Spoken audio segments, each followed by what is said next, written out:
Alors ici, on souhaiterait comprendre comment, quand on a un spectre ici, avec les limites de 400 nanomètres et 800 nanomètres, on pourrait déterminer par exemple la longueur d'onde de cette raie-ci ou de cette raie-là. Voilà, on veut être capable de faire ça. Donc pour faire ça, eh bien il nous faut l'échelle.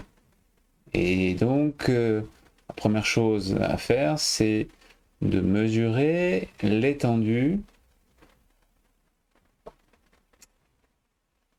en centimètres de ça. Alors je prends ma règle, et avec la règle, je viens mesurer la longueur de mon spectre.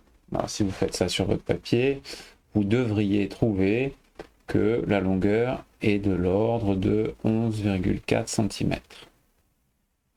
Ces 11,4 cm représentent la distance entre 400 et 800.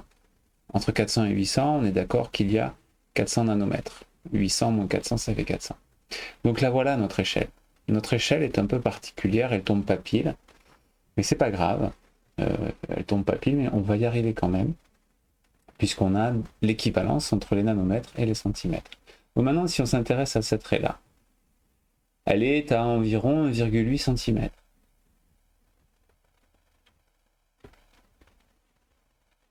Alors ça fait combien de nanomètres? Donc on y va, cette longueur d'onde qu'on note lambda, le produit en croix à faire, c'est 1,8 fois 400 divisé par 11,4, ce qui nous donne 65,1, 5, etc. Bon, vous voyez bien que les mesures ne sont pas très précises. On a deux chiffres significatifs ici, on va en garder deux. Donc on est environ à 65 nanomètres. Donc, quelle est cette longueur d'onde là que nous cherchons? Eh bien, elle est à 65 nanomètres de 400. C'est donc du 465. Ici, nous avons une longueur d'onde à 465.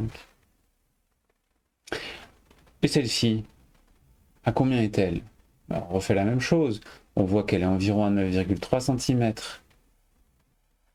Hein, on voit bien qu'elle est à 9,3 cm du départ. Or, on sait que 400 nanomètres, c'est 11,4 cm. Donc la longueur d'onde qu'on cherche, elle se situe à 400 fois 9,3 divisé par 11,4 et la calculatrice nous donne 326,31, etc. Bon, on n'a que deux chiffres significatifs. Alors, on va faire semblant qu'on en a trois, on va dire bon, environ 326 nanomètres. On est donc à environ 326 nanomètres de 400. Donc là, on a 326 nanomètres. Et vous avez donc compris que cette longueur d'onde est à 726 nanomètres, puisque c'est 400 plus 326. Et ainsi de suite, on pourrait déterminer toutes les longueurs d'onde.